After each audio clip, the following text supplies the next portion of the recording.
Hello and welcome back to Elder Sign, a weird fiction podcast by Clay Temple Media. I'm Glenn McDorman. And I'm Brandon Buddha.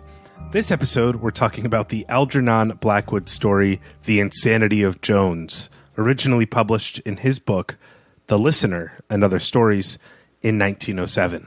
So I love Algernon Blackwood. He is one of my favorite writers, and I especially love his wilderness horror. The Willows is the famous one everybody knows, and I'm very much looking forward to covering that and some of the others someday. But even in his non-wilderness horror, wilderness adventure stories, I just find his prose mesmerizing. The Insanity of Jones is a gorgeously written story about workplace violence. It's about a man who goes to his job at his office and shoots the place up. He murders somebody there. And the combination of this horrific act that is becoming far too commonplace right in our own society, that combination with this gorgeous prose created a really disturbing effect for me. And in fact, it felt a lot like reading Lolita, right, where you get this florid prose that is describing monstrous deeds. Yeah, I absolutely agree with what you're saying, Glenn. The editor in me found some of his style to be infuriating. There are paragraphs that he summarizes in the first sentence of a new paragraph, and this whole story has this very odd sort of circular style to it, where the information is constantly folding back in on itself. And that felt like padding to me in terms of word count. But even though that bothered me on a certain stylistic level, I could not stop thinking about this story or wanting to reread it. It is beautiful, and there are incredible ideas at play in the story, and the way he obscures information or remains within and plays with the subjective and objective view of things, I just think is incredible. I also love this story, and I'm excited for us to talk about it. That style that you're talking about there is, I think, something that we'll want to get to in the discussion. In fact, I have craft as our first topic to tackle when we get to the discussion. But before we do that, I think we need to get through the recap. So let's jump into it. Definitely. Well, this story is split into 3 chapters, so we'll do the recap in those sections. The first chapter is obviously chapter 1, which begins by telling us a little bit about the kind of world Jones inhabits. There are, in a sense, 2 worlds. One is the world of form and appearances, superficial world. The other is the world of causes, hidden behind doors of the imagination, left half ajar, that most people are content to hurry past. But John Jones is not such a man. He is a man who is capable of journeying across the shifting frontier of the world of hidden causes. And it is his story about this journey that we are about to hear. Jones can see past the facade that covers the sham appearance of reality. Measurements of space and time, both created by man, are arbitrary nonsense. Jones believes that he straddles the borderland to the other region, where ancient memories lay open to the sight, and where the forces behind human life stand plainly revealed. Jones can just make out, from his position, the hidden springs at the very heart of the world. The opening paragraphs of this story are incredibly dense, both in terms of the prose style, but also in terms of the content and even in some sense, the world building that Blackwood does. The story opens very much like Poe's The Murders in the Rue Morgue did, with a contentious observation about the world and then a transition into the story. The opening line here is, "Adventures come to the adventurous, and mysterious things fall in the way of those who, with wonder and imagination," and then it goes on for about a paragraph before we get a full stop at the end of it. But when Poe does this, his story was set up as an offering of evidence to support a claim about how the world works. But I think for Blackwood, this transition from the observation to the story is much more subtle and more artful. So in my mind, Poe almost seemed like he was having to slip a story into an article about psychology. Like he had to convince people to read a work of fiction or trick them into it. But Blackwood is using this preamble to establish a premise and a mood for the story, and it flows a lot better. So right off the bat, I'm hooked by this in ways that I don't think I quite was for The Murders in the Rue Morgue, no matter how much I love that story. Blackwood isn't trying to convince us of anything in this opening. He's just stating the premises that the story then will follow from. And everything is tied together. The opening paragraph about the types of worlds that exist flow right into the type of man that Jones is, which flows a little bit more into his life. So that's a great observation. And I, too, felt that there was a sort of Poe element at play in the beginning of this story.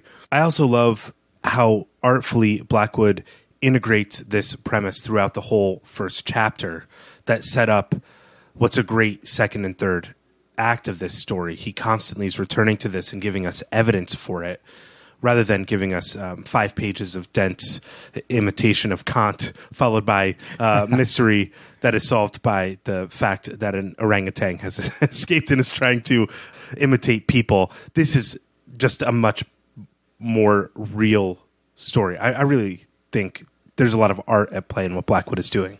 Well, before we get into the plot of this story, before Blackwood gets into the plot of this story, he presents Jones to us as someone in the midst of, a metaphysical crisis. And he thinks that the world as observed is a sham. As you said, Brandon, it's arbitrary nonsense. It's a clumsy representation of another world. And that other world is more real, and it exists behind the curtain of our observable world. And this is an old idea, right? For Plato, this was called the theory of forms, this idea that there is a realm of existence made up of the perfect ideal forms of things. But this version that Jones is imagining, I think, is much more sinister than the Platonic ideal. It's a lot more like the Matrix, I think, and we see this in this description that he gives of the vision of St. Paul's quivering and melting away. Though I want to be clear that that's not at all where this story is going, but it's really evocative to me, and it is an intense kind of midlife crisis. It's not necessary. It's not just a midlife crisis of not really feeling happy with the life choices he's made. He's not sure that reality is real. Yeah, and I'll just say one more thing that we learn about Jones here at the opening, which is that he's not interested in discovery. So he does know in the very core of his being that this observable world is a sham, but he doesn't want to study this insight that he has. He doesn't want to share this knowledge with other people. He has no interest at all in being a philosopher or a physicist. He's not trying to understand the world, and he doesn't even want to talk to other people about his perceptions and his observations. And the result of this is that he is alone in his existence. He's utterly alone in a world he thinks is not actually real. He's totally isolated himself through a series of really his own choices, and his beliefs help justify his isolation to himself. He has a real sort of superiority complex to the people around him, and that's evidenced by the fact that he's just so bored by his day job, which is as a clerk at a fire insurance office. And he knows he's a good worker, and he keeps up appearances, but deep down, this knowledge that he has of the secrets of the world make him believe he's better than all of the other, office drones, which is not a phrase Blackwood would use, but it's really what he's describing that he works with. By all appearances, Jones is just like the other workers. Maybe he's more competent, but in his mind, and because it's never challenged, he's able to cling to this belief of being a detached observer who in another world would have been a king. And this is not a psychology that's unfamiliar, I think, to many of us today, if we encounter it in the workplace or in the world.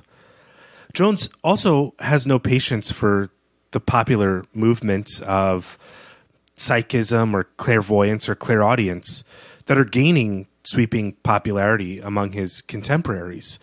This is, as you said, Glenn, he has no use for the casual interest that people show towards cheap occultism, as he calls it.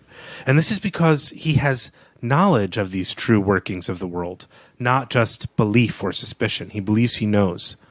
John Enderby Jones, as he is fully named, knows that he is an inheritor of a long series of past lives.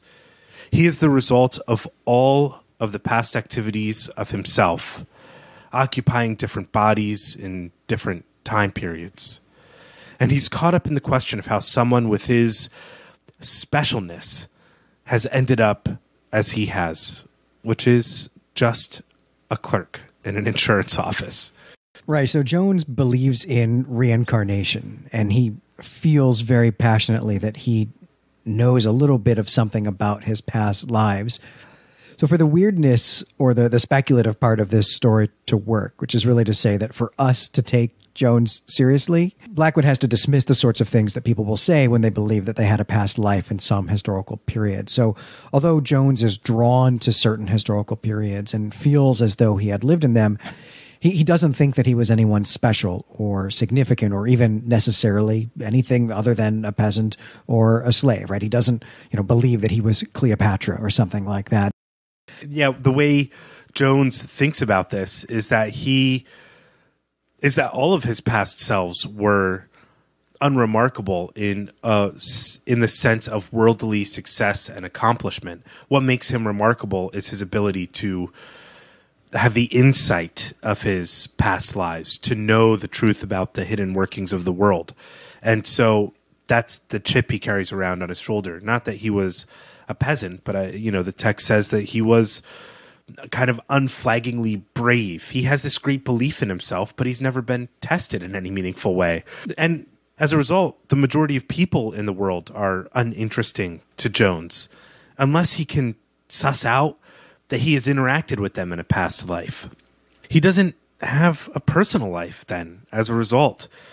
But he's always looking, he's always vigilant to see if he can find somebody that he knew from before, from a past life.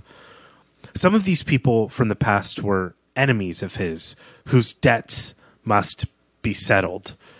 And we're told that 10 years ago, while Jones was a junior clerk, he sees a man in the inner office who is growing in estimation in the eyes of the company.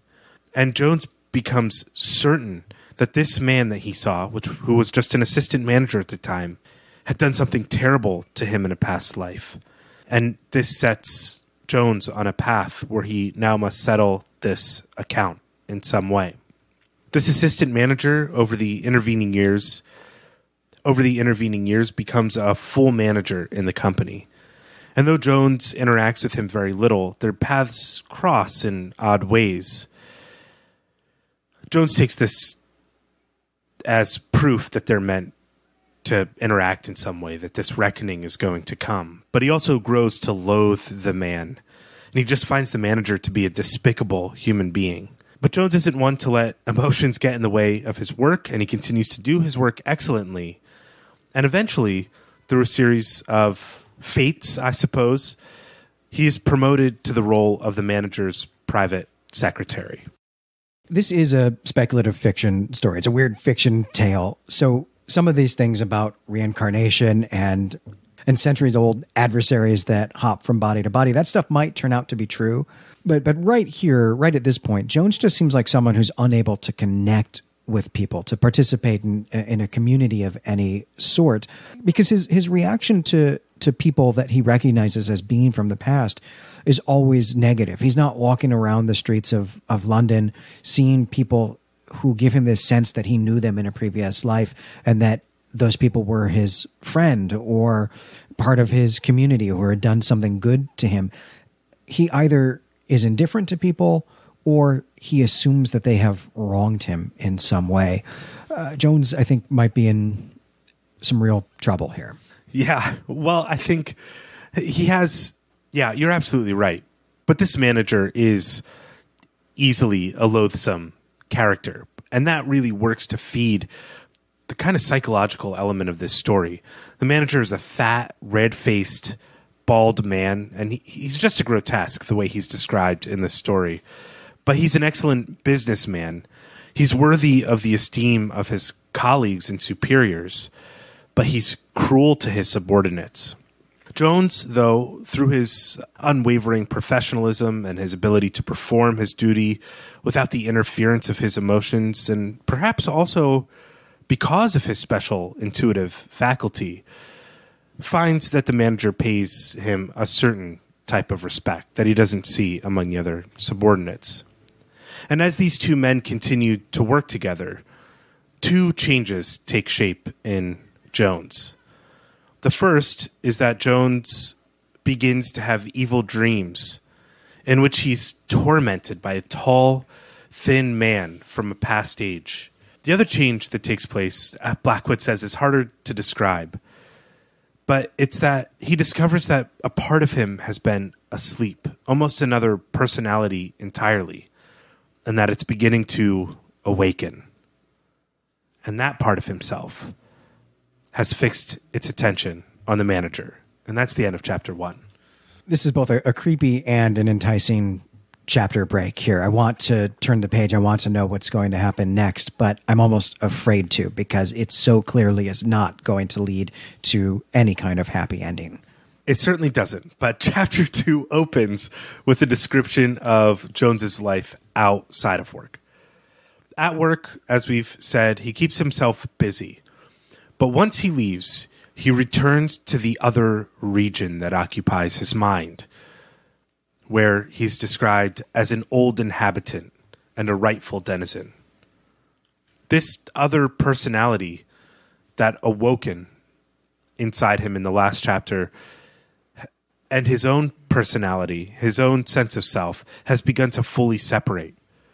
There's the Jones of the fire insurance office and the Jones of the mysteries now, and the two never meet. Jones of the mysteries often spends his evenings in a trance in his apartment or wandering the streets, and he feels encumbered by the physical demands of his body. However, one cannot keep these things separate for long, and Jones experiences something that brings the mystery Jones into the forefront during the working day. The manager had been absolutely vicious to Jones. He berated and humiliated him to the point where even the good old fire insurance office Jones nearly speaks up and defends himself to the boss. When the manager turns on Jones, Jones feels he sees him truly for the first time, and that mystery Jones rises up and provides a vision. And it's revealed to Jones that the manager is the evil man from his dreams. And Jones knows that retribution is near. We've all probably worked a job that we didn't like very much and just wanted to go home and not be at work and find some kind of escape.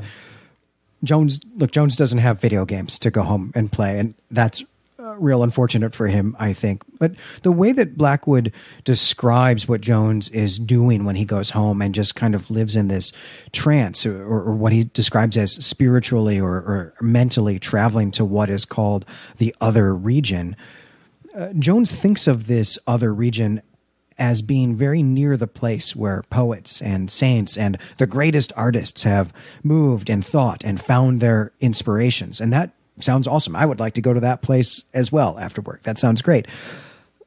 But we've already seen that something sinister is going on here, and that's how this section that you've just narrated even ends, right? So the existence of, or the belief in this other world, even though he thinks it's this beautiful place, isn't helping Jones in any way. It's actually making him hateful, and this revenge seems to be the only feeling that he's able to have in the real world. This is not unwinding from work. This is a real disturbing and dangerous form of escapism. He's absolutely trapped in his own mind. He has nobody to show him any kindness, nobody to spend time with, nobody to talk about how his boss is a jerk over a glass of beer. There's nothing in his life other than his odd, alienating beliefs and his belief that he's superior to other people that allow him to function throughout the day. And I mean, this story is about a person who is just entirely isolated, and the world has turned cancerous for them. And it's very, very dark in reality, what we're seeing. And I'm glad you pointed out that he associates himself once again with saints and poets and artists, that he's absolutely deluded himself into thinking that there's value, that he's elevating his soul by coming home from work and sitting on the floor until he has to go to the bathroom and forgetting to eat, that he's believing that this is better than being around, the sheep that believe that psychism and clairvoyance is real, even people who would share his interests. It's a dark, dark image of a human being. I think one of the ways that this story is really functioning right now is that the way that even you and I are talking about what's going on in this story is not taking Jones's belief about this other region very seriously. And I don't think that Blackwood wants us to, but Jones does take this very seriously. He doesn't think that he's just sitting on the floor of his attic level apartment. He really does think that he is traveling to this world of the perfect forms, this place that he thinks of as the other region, though Blackwood is not giving us very much of a direct narrative about things that happened to him while he's there, at least not yet. But I think in the next scene, we're going to see a little bit more of these worlds colliding here. Right. Jones goes home after this encounter at work, and then he goes out to dinner, and he goes to the same restaurant pretty regularly. Other clerks go there too because the food is good and it's cheap. And at the door of the restaurant, Jones gets this sensation, and he recalls that he has somehow made an appointment with somebody, but he can't remember with who or where he made this appointment. And so he goes into the restaurant, but the nagging feeling persists, and it grows.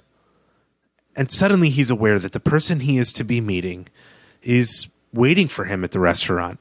So he looks around, and he sees a man in a corner seat in the restaurant, and is immediately certain that the man is waiting for him. Jones experiences a flash of recognition and senses that he knows this man from years past. And indeed, it is the elderly clerk who had occupied the desk next to his when he started at the insurance company. A man who had shown him some kindness and empathy. That man's name was Thorpe, and he's been dead for 5 years. Jones joins Thorpe at the table. Thorpe reminds Jones that they made the appointment in the other region, this world of dreams or forms. Jones and Thorpe sit together, talking for a little while. But eventually the waiter comes up and whispers something to Jones. And Jones realizes that the whole restaurant is looking at them, so the men leave. Blackwood doesn't say anything explicit here, but I think what we're meant to infer is that everyone is looking at him and whispering and laughing a little bit because Jones is talking to himself. Basically, it's the exact plot of Fight Club. He thinks there's another person there, but it's actually just him the whole time. Right, yeah, absolutely. It's obvious that Blackwood wants us to believe that Jones is by himself in the restaurant. But what I love about what Blackwood does is he never drops Jones' perspective that there's something wrong with everybody else, and he's the one that's okay. He just met a friend, maybe the only friend he's ever had, the person who showed him kindness 5 years ago or more. And I just think Blackwood's handling of this is exceptional. The men wander the streets, and Jones somehow knows where they're headed, though he doesn't know the destination. They travel a long way to a remote part of London, and eventually Jones begins to see the world as it truly is. He finally pierces the veil. Thorpe moves beside Jones without a sound. Eventually, the men are standing alone in a lonely lane, and Thorpe removes his coat and his false beard and explains to Jones that he has come out of the past to repay an old debt, an old kindness that Jones had paid him once, long ago. Jones needs help, and Thorpe is there to guide him. What's crazy to me about this, as an aside, is that just a few paragraphs ago, we get this idea of Thorpe being kind to Jones. He's an older worker, maybe has been a clerk for a long time, knows the ropes, knows what it's like, takes him under his wings. And the way Jones approaches this is that in a past life, he must have done something great to this person to deserve it. Jones's sense of human relationships and even causality is not quite right here at this moment. Something else I thought was interesting about their walk, they walk north from the Tower of London, and as they're walking, they travel to this other region. And what's interesting to me about this is that the other region appears very much like an agrarian sector of early modern London. Like it's rooted in historical London. It doesn't actually seem to be this land of poets and saints that he described, just 5 pages previously. Right. I think Jones is just grasping at what he knows in his imagination to make the world up. Thorpe continues his explanation about what's going on to Jones. He explains that he is indeed dead, Thorpe is, and that he recognized Jones' need for help with the manager. They continue to walk a little further along until they arrive at a large house. The house was standing, gaunt and lonely, in the shadows at the edge of a wood. It was wrapped in utter stillness, with windows heavily draped in black. I love that description of a house here, and a lot of the writing around the house is spooky and fantastic. This passage is a tease for the wilderness stuff of Blackwood's that I love so much. This is the only part of the story where he gets to really stretch his descriptive legs, and I'm in awe. I'm enraptured by his ability to describe the heck out of everything. It's gorgeous. It is gorgeous, and it's awesome. Thorpe opens the door to the house, and Jones feels the uncoiling of something that had been asleep for ages. "This is the house of the past," whispers Thorpe. It is full of all the memories of Jones' past lives. Right. So this is where we learned that Thorpe is basically Marley from A Christmas Carol. He's a dead person. He's a ghost who's going to take his business associate on a trip through his own past in order to teach him some sort of a lesson. It's awesome. Yeah, it's fantastic. And Thorpe does guide Jones through the eerie interior of this house because Jones has been permitted to see the memory that he needs in order to do what must be done with the manager. Once Jones sees the memory, we learn he will be permitted by the powers that be, or whomever, to either administer the sword of justice or rise to the level of great forgiveness. It's his choice. It's neutral. The powers don't care which one he does, but he'll have the option. Thorpe guides Jones to a small door and instructs Jones to watch silently as the scene unfolds before them. It is a memory of torture. Jones watches a scene of a man in chains being tortured to reveal a name during the time, I suppose, of the Spanish Inquisition. They are asking him to betray a friend, which he will not do. The head inquisitor is the tall, thin man from his dreams, and the torture continues and ends in Jones's murder. Jones relives this painful experience as he watches it, and in a moment it all ends, and Jones is transported outside of the house with Thorpe. The doors of the house close, and a veiled figure with a flaming sword now guards the entrance.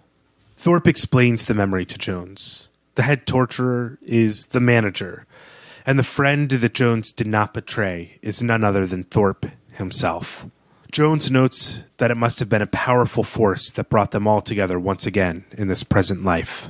And he asks Thorpe what he should do. Thorpe repeats what he said before. He can punish or forgive. Jones shivers and shakes and discovers that he is home in his cold rooms.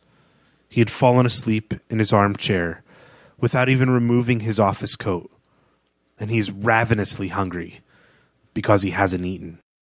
Well, he got kicked out of the restaurant for talking to himself before he got a chance to eat anything, so of course he's hungry. There's, as you point out, Brandon, there's a very interesting notion of justice and forgiveness in this scene, and I think we're going to spend much of the discussion unpacking that. I want to go back to this memory that he has of the Spanish Inquisition around 1500. This past incarnation of the manager as the torturer must be a priest. He must be a Dominican friar. And so what he would be trying to learn from Jones then, around, in the Inquisition around the year 1500, is the name of someone who he knows to be a secret Jew or a secret Muslim. It's what's called a converso, someone who has pretended to convert to Christianity, which was a legal mandate at the time, but hadn't really done so in his heart and was probably still secretly worshiping. And so it may also be that Jones here in this past life is also a secret Jew or a Muslim, and that this manager figure is trying to learn the name of the person who leads their worship services or something. This is not actually going to come back in the story, and I'm not quite certain what to do with this, or if Blackwood even really wanted us to be thinking in that much detail about this. I suppose Blackwood wasn't really writing this story for someone who's just about to be teaching this in class in the next semester. Right. I don't know that Blackwood has done enough sort of world building around Jones for us to even make the claim if Jones even knows what he's looking at in this past life. So it's not even clear to me, as you say that Jones has any deep knowledge of the Spanish Inquisition, but that this is just that this is just something he can hang his hat onto when he thinks about his torture in history in the past. And those are the things that are meaningful to him, not the actual history of the Inquisition. Right, and we should say that this idea of what the Spanish Inquisition is, which we probably all learned about from Monty Python sketches, really actually dates from the 19th century and from England. And though Blackwood is writing 40 years after the real height of that, the reading public in England, the reading public in Britain, or really the English-speaking world, if you want to tell them that something is the worst torture imaginable, this is what you invoke for that. So I think you're probably right that it is really just a shorthand way. He's going for an emotional response to this, not an intellectual response, trying to kind of decode who these people might be and what Blackwood might be saying about beliefs in God or something like that. Well, with Jones waking up and us left wondering whether the whole evening was a dream or not, the chapter ends and we move into chapter 3. After this event that takes up all of chapter 2, Jones continues with his life and he behaves outwardly as if nothing has changed within him. Yet he cannot shake the vision of the manager as the man who murdered him in the past. Although his work is still going fine, Joan finds that Thorpe stays with him in his apartment, and Thorpe encourages Jones to wait until he gives the sign that it's all clear, that he can do the thing he needs to do to remedy the past. Jones himself realizes that he doesn't have it within himself to forgive the manager his past indiscretions, and he becomes obsessed with enacting vengeance. Well, Thorpe is, I don't know, I guess living with Jones, is really almost badgering him about this vengeance, although he actually calls it justice. And he presents it to Jones, this opportunity to do this. He presents it as a favor that Jones is being given by what he calls the invisibles of the other region. But I think very quickly it becomes clear to us that Thorpe is pressuring Jones to take them up on this favor. It's not something that he can, or at least not something that he should, turn down.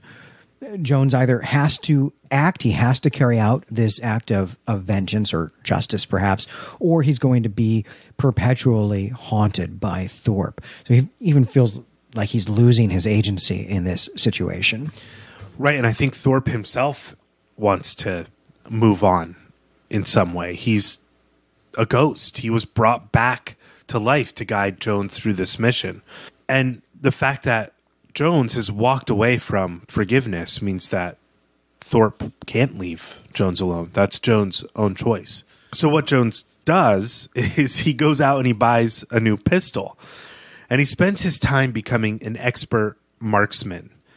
He maps out the manager's office and he learns how to shoot perfectly anything within a distance of 25 feet, which is, he discovers, the furthest he would be from the manager at any time in the office.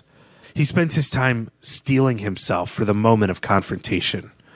He recalls the pain of his torture, the hot irons that pierced his eyes, the feeling of being roasted to death. As Jones is training, he's also just waiting for the right moment to kill the manager. And he finds that at different times when he's ready to do it, he's interrupted. The head cashier now never seems to leave him alone. and he feels as though he's always under surveillance.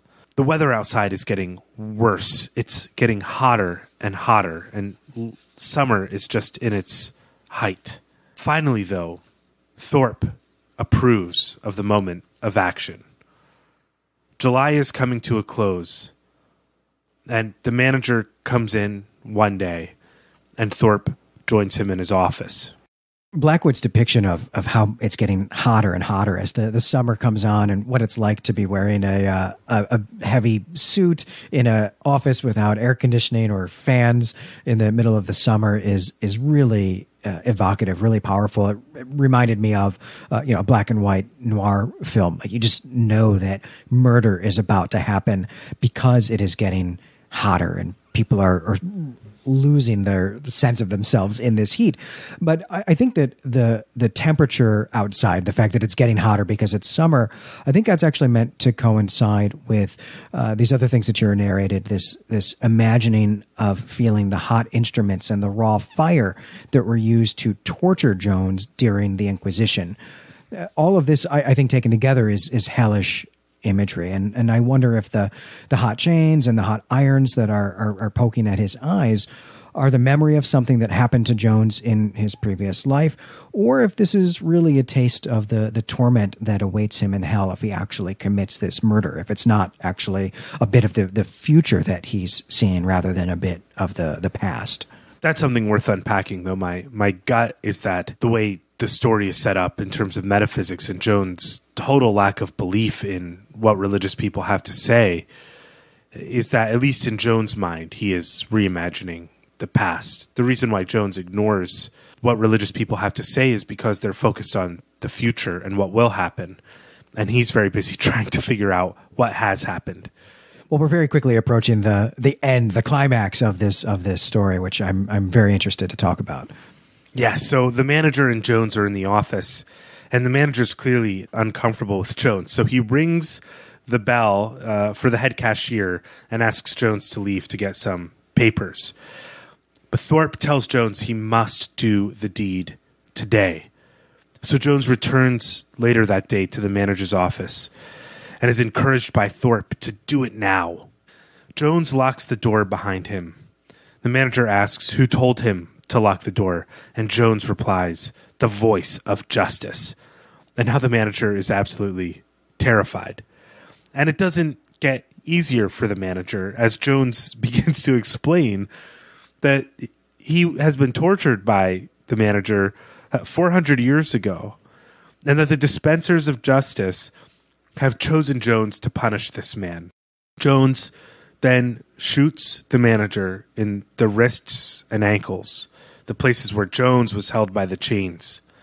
And then he fires 2 more shots into the manager's eyes, where the Inquisitor placed the pokers. The door is bashed down, and Jones turns the gun on himself, forgetting that his pistol only chambers 6 rounds. The gun clicks, and nothing happens. And Jones is taken down by the intruders and restrained. "I had to do it," he said. "It was simply my duty, and now I am ready to face the consequences, and Thorpe will be proud of me, for justice has been done, and the gods are satisfied." Jones does not resist arrest. He sees the veiled figure with the flaming sword moving majestically in front of him, keeping back the host of faces that are thronging in upon him from the other region. And this is where our story ends. The violence at the end of this story is truly horrific. And while Blackwood doesn't ever give us any narrative from the perspective of the other clerks in the office, as you indicated, Brandon, the description of their reaction to Jones's violence, I think, is enough to tell us about their fear and their panic and their horror. And I found myself really empathizing with them as victims of Jones's crime, even though Blackwood doesn't narrate that at all. And it might not even be something that Blackwood was thinking about when he was writing this story, in around 1905. But here, 110, 115 years later, when workplace violence is a real fear that many of us have in our jobs. I work at a university, so this is, in fact, something that I think about the first day of every semester when I have new classrooms, is knowing how I'm going to get students to safety if this were to happen there. Because of that, because we're primed in some way to be imagining those situations, this description here at the end really resonated with me in an extremely powerful way. And so I think the first thing that I just want to talk about as we transition into the discussion, Brandon, is what was your response to this? I was absolutely horrified by the way this story ended. And I think Blackwood is able to move the reader into the mind of the manager in this moment somehow, which is excellent, because you're reading this story from the point of view of this Jones character, and at the moment at the end realize that nobody shares this reality with Jones, and the manager is sitting there hearing this absolute nonsense about how he was a torturer 400 years ago for the Spanish Inquisition and he deserves retribution, and just really filled me with fear and dread, a really palpable sense of what insanity looks like. We're looking at somebody who has a split personality, as Blackwood puts it in the story. The increasing instability that requires people in his office to all take precaution around him. They all want to know where he is and what he's up to. Nobody wants to be alone with him anymore. He's become this terrifying figure. And I know they didn't have a modern HR department back then, but they don't seem to fire him. He's not doing anything that requires firing. But he's becoming increasingly unhinged, and I think people are beginning to notice. And I think there's real fear that Blackwood pumps into the end of the story that comes across very well. And it's just absolutely horrifying. It's dreadful. It's masterful. He clearly knows his craft and how to tell us this story from a single and very narrow point of view, just from the protagonist's point of view and deep in his own mindset, but yet somehow can still show us rather than tell us what this story must look like from the perspective of these other people.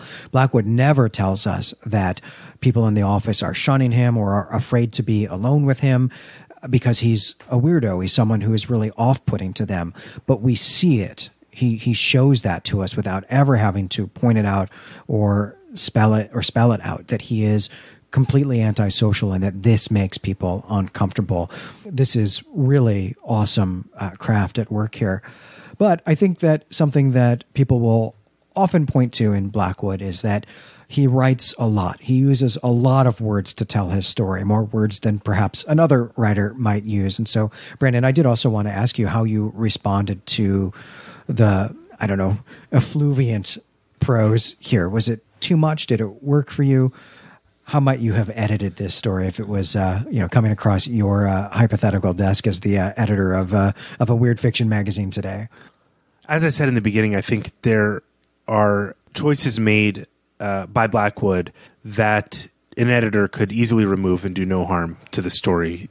Like I said, he repeats himself in different terms over and over again, and it doesn't necessarily shed new light. He could say the thing he means to say once and get the same reaction. There are probably 200 words that could go in this story without doing harm to the story in any way and still have the same exact response and result. So while you can't deny the effect that this story has on you as a reader, its conceptual brilliance, its beautiful prose, it does still need an editor with a good eye to trim it down a little bit, I think. And it wouldn't do any harm to what Blackwood has put together. I think that's probably a fair criticism. 100 years on, our tastes in reading are a little bit different. We're not particularly patient as consumers of literature or television or any kind of storytelling at this point. And I do think that Blackwood takes a long time really getting to something actually going on in the story, that he's building up the mood of the piece and a little too much perhaps of the setting and even maybe the mindset of Jones before we get into the action. That said, I absolutely adore this story and I'm happy with it the way it is. Well, I'm going to look forward to getting into some of his other types of stories, his wilderness stories. He's also huge writer of occult detective stories and see if maybe this type of writing works better in some of those subgenres. Well, let's move on to the real substance of this story. The story is called The Insanity of Jones, but it is subtitled A Study in Reincarnation. And so I think at its core, one of the things that Blackwood is wanting us to do, or is asking us to do with this story, is to decide for ourselves, or to ask if Jones is a person who is insane, if all of this is just in his head, or if this business with the other region and reincarnation is real, is something that is actually happening. I don't know, maybe a way to think about it is, if we were to narrate this story from outside of Jones's perspective, how would we do that? I think if we were to narrate this story from the outside, it would be a very boring story. The only way to tell a story like this with a character like this is through their own interiority, because by all accounts, he's just like everybody else around him. He goes to work, he eats, he doesn't make a fuss, he does a good job. He's boring. He's uninteresting. He's a bad character. If you're just looking at him from the outside, you'd judge him the same way that he judges all of the other people he works with in his office, that he doesn't get to know, that he doesn't believe have interiority in the same way that he does. So I think that's a great decision on Blackwood's part to tell the story in this way. I think we're looking at a character here who feels as though they were never able to fully reveal their greatness. Somebody that's maybe akin to like a mall ninja, so who buys all the gear and has it, but like, what are they training for? What's it for? Somebody who feels this as a real sense of despair about why they're continuing to go to work, about what it's going to get them, feel that they missed their opportunity to be great in some way. And even in his own fantasies isn't great. I must have always been a peasant or a lowly person, because why else would I end up a clerk in an insurance shop? So I think Jones does have some real mental health issues. He's got a real crisis on his hands. And when he sees this person, this assistant manager that becomes the manager, receive acclamation, affirmation, praise from all the people above him in his company, he's filled with envy and rage. And the way he processes it is to say that this person has wronged me in the past. And in a weird way, I think his obsession with this person, as it forms over 10 years, catches that person's attention. Because he's good at his job, he rises along with this manager. And he's subject to the abuse from the manager as well, which only justifies his delusions. You could imagine, though the manager is murdered unjustly in this story, you could imagine that if the manager had turned out to be of great character, turned out to be kind and supportive and empathetic to Jones, the same way Jones perceives Thorpe as being, his fantasy about the manager would be about how he must have helped the manager in his past life, and his own sense of self-sacrifice has elevated this person to the next level above him. And there wouldn't be a problem of justice in the story that he needs to bring into account. Well, I guess what I mean when I say what we might do if we were going to narrate this story from outside of Jones's perspective is to get away from the ambiguity. I mean, the reason this story works so well, what makes this story so great, is that it is in Jones's perspective. So we don't know if this other region and the Invisibles are real, or if they are just in Jones's mind. The contrasting title and subtitle of the story calls that into question. There's not a label that we can give to this story that definitively answers it. So I guess when I was asking us to think about how we might narrate that, I mean, I think you looked at what this story would look like from the perspective of someone else who works in the office. But we could write this story with all the elements that are in here from Blackwood as an urban fantasy story, if we're writing it from a third-person omniscient perspective rather than a third-person limited perspective, where we get some narrative that is about Jones and things Jones is doing, but then we could also have narrative from the ghost of Thorpe, where we know the ghost of Thorpe is a real character because we're getting the narrative from his perspective. We could, in fact, meet some of these invisibles hanging out in their cool garden with the veiled figures, having a conversation about what justice is and how it works, and maybe they should give it to Jones or not. But we don't get that, and that's how this story works. So I guess I wanted to think about it in those terms, really as a way of kind of pinning down, do we think that those elements of the story are real, or if this really is just in Jones's mind? I mean, I think it's clear that you don't think this is a study in reincarnation. You think this is a story about the insanity of Jones. Is that a fair assessment? That is a fair assessment. Well, I'm certainly not going to advocate for this being a study in reincarnation, but I would be interested to hear what listeners have to think about this. If there's someone who does want to champion that reading of the text, I'm actually going to skirt this issue altogether and offer what I think of as being a third possibility here, which I think is hinted at in part 3. And this third option is that what's actually going on in the story is that Jones has been caught in a supernatural battle for his soul between the forces of good and evil, or God and the devil, if you will, and that this is maybe a weird fiction adaptation of Job or any number of medieval saints' lives, because Jones is presented with the choice here of forgiveness or vengeance, and his choice is going to determine whether God or the devil gets his soul in my reading. And in this scheme, then, Thorpe is actually the devil who is tricking Jones, who is trying to get him to make this bad choice. And that's why I think that this hellish imagery with the hot weather and the fire and the hot pokers, to me, I think that's where that comes in. I suspect you're going to think that's an insane reading as well, and I'm looking forward to hearing it. Well, I don't think it's insane, but I really do quibble with it just because of the way the story is presented to us as a limited third-person perspective, where we get Jones' view on religion, and we're being asked to believe so much in the story of what Jones believes in order to make the story work. And perhaps Blackwood is doing something by there being a conflict between what we believe about religion, perhaps when the story is written and what Jones believes. But the fact that we're so close to Jones and that he has no interest in what will happen to his soul because he knows it'll just be reincarnated, his interest in it is in what has happened. That to me, that doesn't read as anything that would interest Jones, who is our guide through this world. That he wouldn't be interested in whether there was a fight for his soul, whether the God would claim it or the devil would claim it. Well, let me just elaborate a little bit more on this. And I agree with you, because it's clearly not the central conflict of the story. And it's actually not maybe much of a conflict at all. But there is this interesting element in the story about justice and forgiveness and mercy and pity that is raised. And we get this conversation in the house of the past between Jones and Thorpe, when Jones says, well, why did I see this? Why did you show me this vision?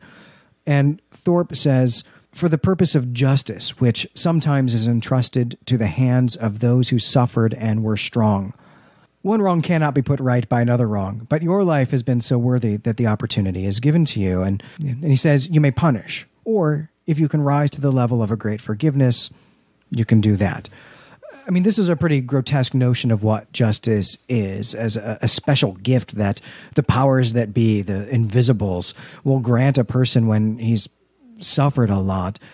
And Thorpe tells Jones that he's been given permission to murder because he's suffered torture in this previous life. And then he almost taunts him with the notion of forgiveness as an afterthought. So I don't know, to me that felt like it was something of a trick, that part of the deal between God and the devil, or good, the forces of good and evil here, are that Jones has to be presented with all the options, and that Thorpe is doing that to the letter of the law, the letter of the rule, but not presenting each case in a balanced way or equitably.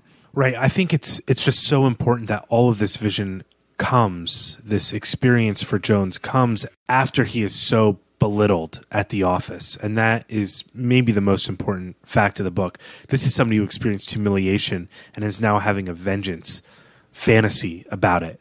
So if we look at the definition of justice, the simple definition, which is just to give a person their due, then that definition of justice is not presented here, because what is due to the manager who doesn't remember his past life? This is a real problem. Is the person who commits a crime but then is an amnesiac the same person who committed the crime? Is that the person who committed the crime, right? It's a challenging question. So how can you hold somebody accountable for an act they don't remember in a life they would never claim to have lived? It's not a coherent question. And what are they due as a result of it? Are they due some sort of punishment? Is you enacting the punishment as a moral agent the best way to get justice, or is that revenge? So, as I was reading this story, I kind of read the offer for forgiveness as kind of the one Thorpe was rooting for, but you read it kind of in the complete opposite sense, that Thorpe is really pushing for vengeance, though masked in the language of justice. But I think we know that there's no way Jones can forgive the manager for belittling him so deeply, and so he's justifying his murder. I don't think justice is possible. Forgiveness is often the only option. And that's why the language of debts is used so heavily here, and accounts, because that is actually the language for forgiveness, is an accounting sort of language. It is saying, you don't owe me that back, or there's a letting go of what is owed or what is due. So justice is really a balancing of accounts. Forgiveness is a clearing of the account. And so I don't think justice is possible in this story. The only action he should have taken was to clear the account. But he's plagued by his past, and he's unable to process it except in this fantasy world he's created.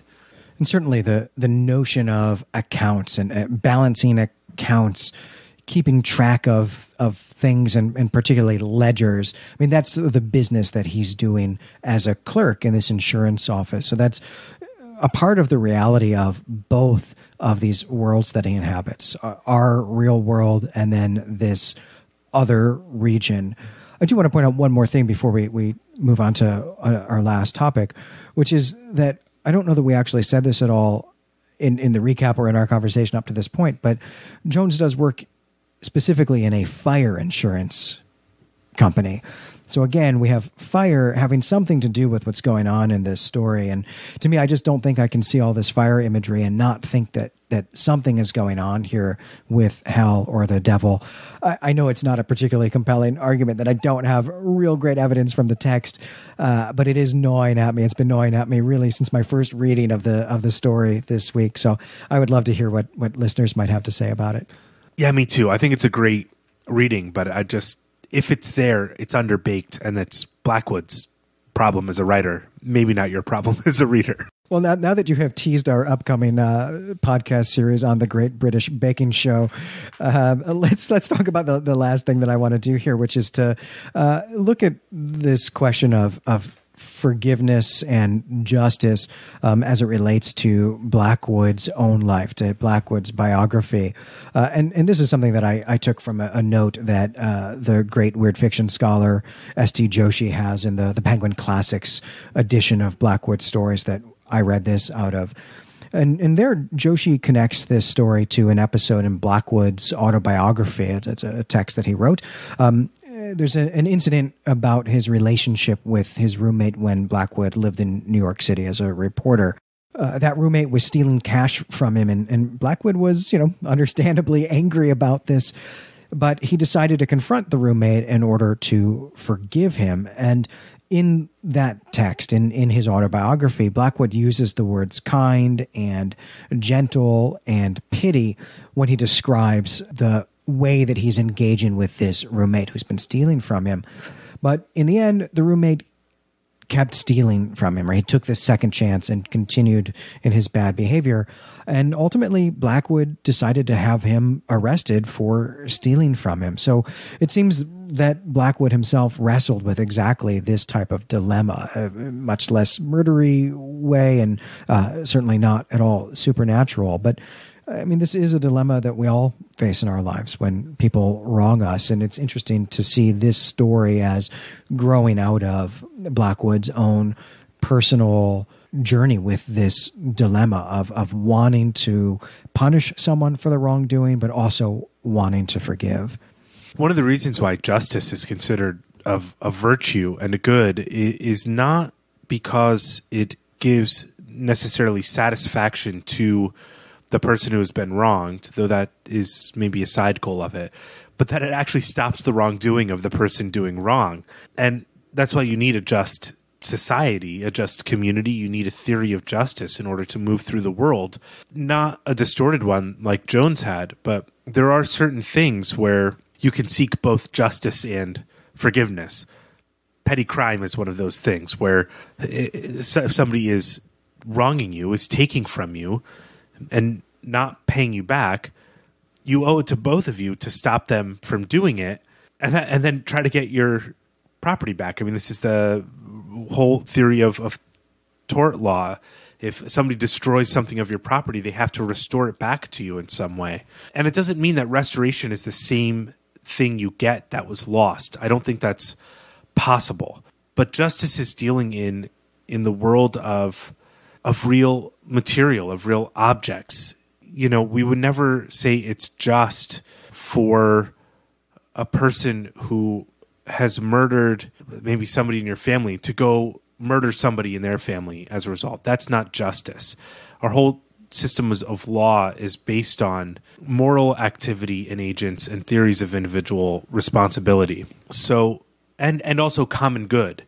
And one thing that makes justice impossible for Jones is that he does not belong to a community. There's no common good that he is acting on the behalf of, and he has to create his own world in order to justify his actions to himself. When people participate in society actively and recognize what they belong to, the common good is and can be a powerful motivator for moral action and moral activity. And justice is rooted in the common good. It's not necessarily the best thing to just deploy the, Hammurabi's code, an eye for an eye, a tooth for a tooth. That's not justice as we act in our society. And that's what Jones is thinking of as justice. And so, yeah, I think it's really interesting that you bring up that story and that anecdote and Blackwood's own struggle with this, how mercy, how forgiveness failed him because justice was the right tool to use in that circumstance and forgiveness was not. He wrote a story about a character who should have used forgiveness but cannot because they don't have a sense of the common good. They have no empathy or kindness for themselves. And it's maybe a study of a person that he thinks maybe was more like his roommate than like himself. Ultimately, it does feel like this is a story about someone who is struggling to have happiness in his everyday life. And rather than own up to that, rather than take some responsibility or some agency about that, begins innocuously to construct a sort of fantasy where this real world that is so miserable is not the actual world. There's this better place and I have special access to it because even though I don't have any friends and I'm stuck in this miserable job, there's still something great and special about me. I don't know if that's a healthy way to cope with that or not, but it's certainly not a malign way to cope with it. But I think what we see in this story is a transformation into this escapism becoming a real problem, this break with reality becoming a real problem where feeling persecuted, feeling anger, these become things that Jones can't deal with in a productive way or even a rational way because he's lost a sense of what is real and what isn't. And ultimately, it's a real tragic story. It's also a real tragic story about a society that doesn't have mental health at all in any real way to speak of. Right, and it's oddly prescient because I think that is the world a lot of people live in, where it's easy to escape and to distract yourself and to increasingly only go to work or to make money in order to exist in your fantasy world. We just put a name on it. the internet, where people Right. can do anything. And it's all activity that is unembodied. It's disembodied activity. And that's part of the problem. Here we have the same type of character who feels encumbered by his body, who doesn't pay attention to his body, and only takes action in his mind. And that is a real illness. Action belongs in the world. Your action should impact material ends. And he acts in his mind so much to the point that he dissociates and justifies his vicious and violent actions in the world. And it's a story that describes the psychology, I think, of a great many people today. So it's a haunting story. Haunting, strangely prescient. I mean, these are great labels you've just given this story. And I would like to just add heartbreaking to that list of labels. But I think on that note, although I think we could probably keep talking about this story for quite a while, that's going to do it for this episode. I'm Glenn McDorman. And I'm Brandon Buddha. You can find us and our other creative projects at claytemplemedia.com. Head on over to the Clay Temple Forum and let us know what you thought of this story, how you think that this might relate to the contemporary world. Also, come let us know if you think that the other region is actually a real place, that Brandon and I have totally misread this story. I would really love to hear an argument in favor of that. Next time, we'll be reading The Planet of the Dead by Clark Ashton Smith. But until then, we greet you and say farewell.